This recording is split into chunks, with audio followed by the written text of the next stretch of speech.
Welcome to Kashmir. আপনাদের সকলকে welcome জানাই আমার এই ভিডিওতে। এই ভিডিওর মাধ্যমে আমি আপনাদের সাথে শেয়ার করতে চলেছি কাশ্মীরের পুরো ব্লগ।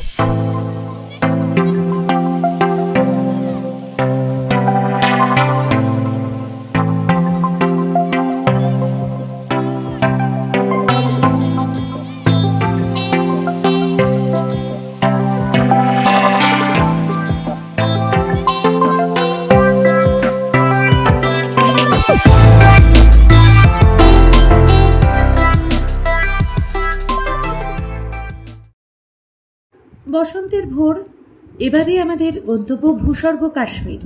সকাল সকাল বাড়ি থেকে ব্রেকফাস্ট সেরে সময় মতো পৌঁছে যায় বাগডোগরা বিমানবন্দর। আমাদের ট্যুরটি ছিল 10 দিনের এবং ট্রাভেল এজেন্সির দ্বারা সব ওয়েল প্ল্যান্ড করা ছিল, তাই আমাদের কোনো অসুবিধাই হয়নি। ফ্লাইটের ভাড়া কিংবা কাশ্মীরে আমরা যে সকল রাইডসগুলো চড়েছি কিংবা এন্ট্রি ফিস বলুন, দুপুরের খাওয়ার খরচ বাদ দিলে পুরো ড্রাইভার, হোটেল সমস্ত খরচাটাই প্যাকেজের আন্ডারে ছিল। আমাদের প্যাকেজ ছিল 10 days 9 night, দুজন মানুষের 54,000। বাগডোগরা থেকে কানেক্টিভ ফ্লাইট ছিল কলকাতায়। বেশ অনেকক্ষণ আমরা বসেছিলাম এবং তারপরেই আমাদের আরও দুজন বন্ধু এবং বান্ধবী তারা আমাদের সাথে জয়েন করলো এবং আমরা খুব সুন্দরভাবে আনন্দ করতে করতে পৌঁছে গেলাম ভূস্বর্গ কাশ্মীরে।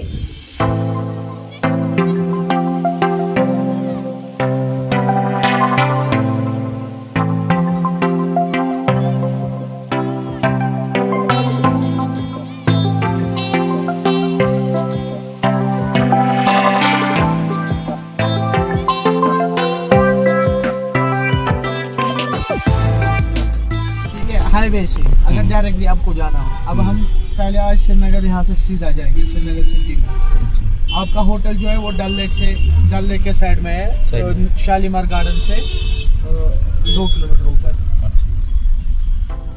কাশ্মীরে পৌঁছে দেখি আকাশে মেঘ জমেছে, মনে হচ্ছে রাতে বৃষ্টি হবে।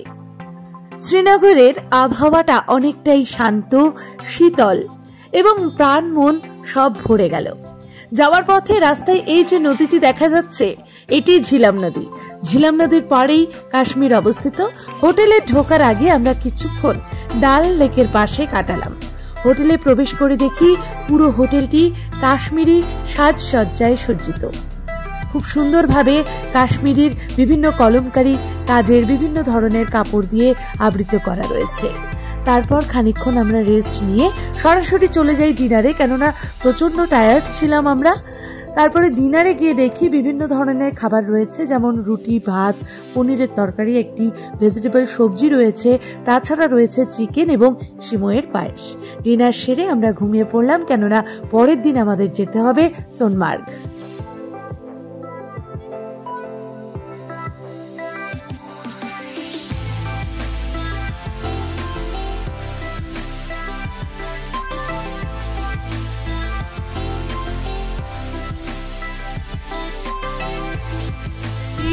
সাত সকালে উঠে ব্রেকফাস্ট করে এবারে চললাম সোনমার্গের উদ্দেশ্যে।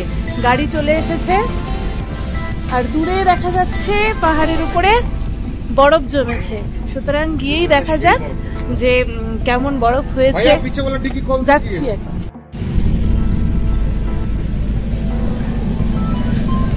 চলো।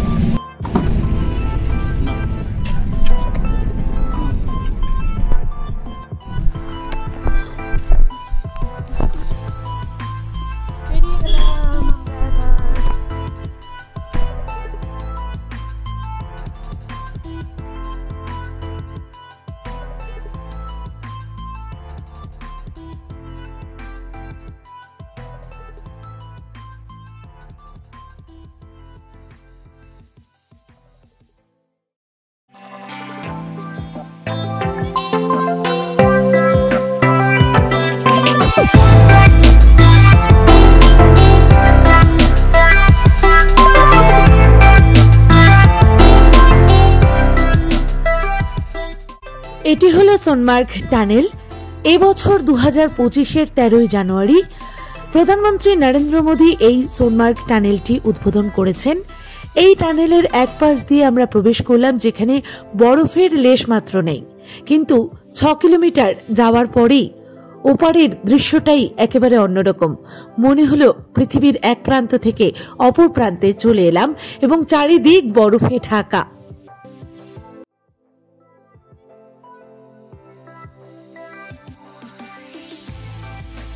সোনমার্গ অর্থাৎ ভ্যালি অফ গোল্ড, মানে যেই উপত্যকা সোনায় মোড়া, ঠিক এমনটাই আমরা দেখলাম সোনমার্গে এসে।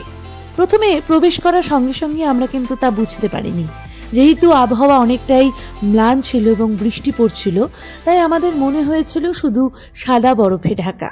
কিন্তু খানিকক্ষণ পর যখন রোদ্দুর উঠল, তখন রোদের আলোয় সমস্ত বরফ ঝলমলে হয়ে উঠল, তখন এক আলাদাই সৌন্দর্য, যেন সত্যি মনে হচ্ছে সোনমার্গ একটি সোনার উপত্যকা এবং চারিদিক সোনায় মোড়া।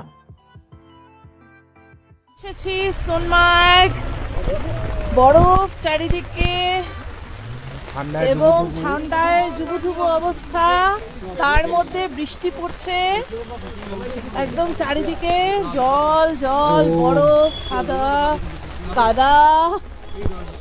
একটু ওয়েট করে যাচ্ছি, চা খেয়ে নিলাম। কিছুক্ষণ পর বৃষ্টি চলে গেলে আমরা সোনমার্গে একেবারে মেইন যে বরফের জায়গা সেখানে যাব। বাইকে উঠে চড়ে আসলাম, সে এক ভয়াবহ এক্সপিরিয়েন্স। সে মানে বাইকে করে আসার সময় এত আপ ডাউন এবং বরফের মধ্যে এত স্পিডে আসে যে একটা আমাদের বাইকে ভিডিও তো তোলা গেলই না। আমরা ভেবেছিলাম যে যার বাইকে ভিডিও তুলবো, কেননা শক্ত হয়ে বসতে হয়, দুই হাতে চেপে ধরেও মনে হচ্ছে যে পড়ে যাবো এক্ষুনি, এরকম একটা মনে হচ্ছে। যাই হোক, অনেক কষ্টে চিৎকার করতে এই সোনমার্গের সেকেন্ড ফেজে এসে আসলাম। এখন আমার হাজব্যান্ড এরা সব কথা বলছে রিল বানিয়ে দেওয়ার লোকের সাথে, তারা রিল বানিয়ে দেবে আমাদের। চলুন আমাদের সাথে ঘোরা যাক সোনমার্গ।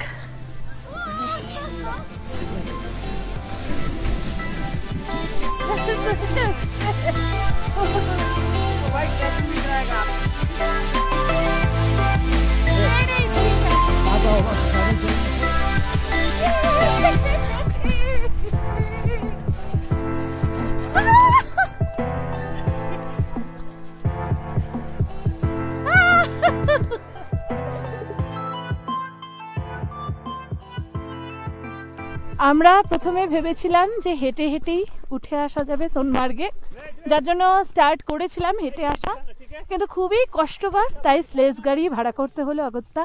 স্লেজ গাড়ি করে উপরে উঠে আসলাম সেকেন্ড ফেজে। এবার এখানে আমাদের রিল বানানো হচ্ছে এবং অপরূপ সুন্দর জায়গা। দেখুন পিছনটা, ক্যামেরাতে যত না ভালো লাগছে, সামনে থেকে দেখতে কিন্তু সত্যি মানে কিছু বলার নেই, মনোমুগ্ধকর।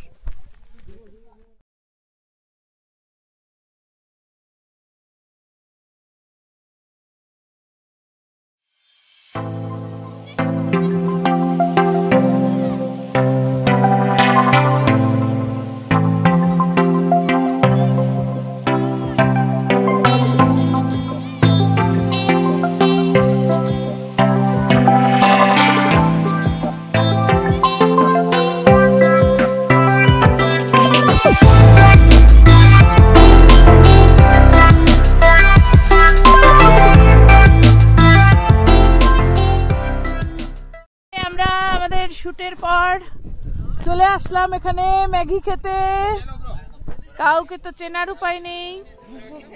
প্রচন্ড ঠান্ডা, বৃষ্টি পড়ছে, মাঝে মাঝে তুষার পড়ছে, এর মধ্যে আমরা আগুন জ্বালিয়ে বসে গেছি।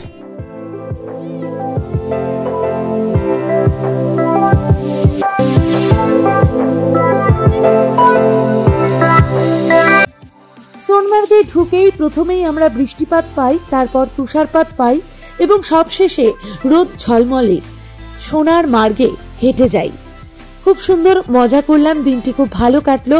আমরা স্নো বাইকে চড়লাম, স্লেজ গাড়িতে চড়লাম, খাওয়া দাওয়া সমস্ত ধরনের মজা, এছাড়াও কিন্তু রিল বানালাম। তারপর সন্ধে নাগাদ আমরা হোটেলে ফিরে আসলাম এসে আবার ঘুমিয়ে পড়তে হবে, রেস্ট নিতে হবে, কেননা পরদিন আমরা যেতে চলেছি গুলমার্গ।